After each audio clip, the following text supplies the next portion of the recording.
Genesis chapter 5. இந்த 5ஆம் அதிகாரத்திலே மனுஷர் ஹியூமன் அதை பற்றி சில காரியங்களை நாம் பார்க்க போகிறோம்.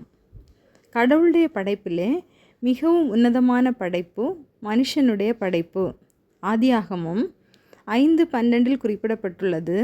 தேவன் மனுஷனை சிருஷ்டித்த நாளிலே அவனை தேவ சாயலாக உண்டாக்கினார். அவர்களை ஆணும் பெண்ணுமாக சிருஷ்டித்து அவர்களை ஆசீர்வதித்து அவர்களை சிருஷ்டித்த நாளிலே அவர்களுக்கு மனுஷர் என்று பெயரிட்டார். முதலாவதாக மனுஷன் தேவ சாயலாகவே உண்டாக்கப்பட்டவன். எதற்காக தேவ சாயலாக உண்டாக்கப்பட்டவன் என்றால் கர்த்தருடைய நாமத்தை தொழுது கொள்வதற்காக. Human was created to worship God. சேத்துக்கும் ஒரு குமாரன் பிறந்தான். அவனுக்கு ஏனோஸ் என்று பெயரிட்டான். அப்பொழுது மனுஷர் கர்த்தருடைய நாமத்தை தொழுது கொள்ள ஆரம்பித்தார்கள். மனுஷராகிய நாம் கடவுளை தொழுது கொள்வதற்காக படைக்கப்பட்டிருக்கிறோம். இரண்டாவதாக மனுஷன் தேவனோடு சஞ்சரிப்பதற்காக படைக்கப்பட்டவன். ஆதியாகமம் 5:24 ஏனோக்கு தேவனோடு சஞ்சரித்து கொண்டிருக்கையில் காணப்படாமற் போனான். தேவன் அவனை எடுத்து கொண்டார். Human was created to get connected to God. ENOC கடவுளோடு கூட நடந்தவர். He walked with God and he spent more time to God through prayer. அநேக நேரங்களிலே மனிதராகிய நாம் உலகத்தில் உள்ளவைகளிலும் அதிக கவனத்தையும் அதிக நேரத்தையும் செலவிடுகிறோம். அப்படி அல்ல, மனிதராகிய நாமும் கூட கடவுளோடு கூட நடப்பதற்காகவும் அவரோடு சஞ்சரிப்பதற்காகவும் அவரோடு அதிக நேரம் ஜெபத்திலே தொடர்பு கொள்வதற்காகவும் படைக்கப்பட்டவர்கள். மூன்றாவதாக மனிதன் மற்றவர்களை தேற்றுவதற்காக படைக்கப்பட்டவன். Human was created to support others. ஆதியாகமம் 5:28-29 குறிப்பிடப்பட்டிருக்கிறது.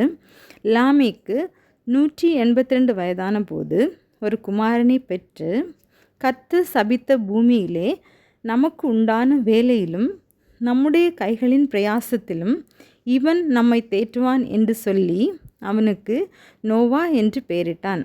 பல வேளைகளிலே மனிதராகிய நாம் மற்றவர்களுடைய தேவைகளிலோ அவர்களுடைய குறைவுகளிலோ உதவி செய்வதையோ அல்லது அவர்களோடு நம்மை அடையாளப்படுத்தி கொள்வதையோ நாம் விரும்புவதில்லை.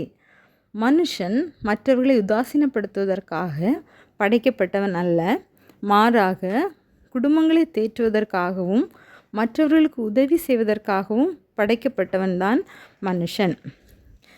மனிதன் மானிட படைப்பின் மகுடத்தை உணராமல் அக்கிரமம் செய்தபோது கர்த்தர் சொல்லுகிறார், மனுஷனுடைய அக்கிரமம் பூமியிலே பெருகினது என்றும் அவன் இருதயத்து நினைவுகளின் தோற்றமெல்லாம் நித்தமும் பொல்லாததே என்று கர்த்தர் கண்டு தாம் பூமியிலே மனுஷனை உண்டாக்கினதற்காக கர்த்தர் மனஸ்தாபப்பட்டார். அது அவர் இதயத்துக்கு விசனமாயிருந்தது. ஆனால் நோவாவை குறித்து கர்த்தர் சொல்லுகிறார், நீதிமானும் உத்தமனும் தேவனோடு சஞ்சரித்து கொண்டிருந்தவனுமான நோவாவுக்கோ கர்த்தரின் கண்களில் கிருபை கிடைத்தது. Noah was a righteous man, perfect in his generation. Noah walked with God, so Noah found grace in the eyes of the Lord. ஆகவே தேவ சாயலாகவும் தேவனை தொழுது கொள்வதற்காகவும் தேவனோடு சஞ்சரிப்பதற்காகவும் மற்றவர்களை தேற்றுவதற்காகவும் படைக்கப்பட்ட நாம் நீதிமானும் உத்தமனும் தேவனோடு சஞ்சரிக்கிறவர்களுமாய் வாழ்ந்து கர்த்தருக்கு புகழ்ச்சியும் பிறருக்கு மகிமையும் சேர்ப்போம். அப்படியானால் நமக்கும் கூட கர்த்தருடைய கண்களில் கிருபை கிடைக்கும். கர்த்தருடைய நாமம் மாத்திரம் மகிமைப்படுவதாக.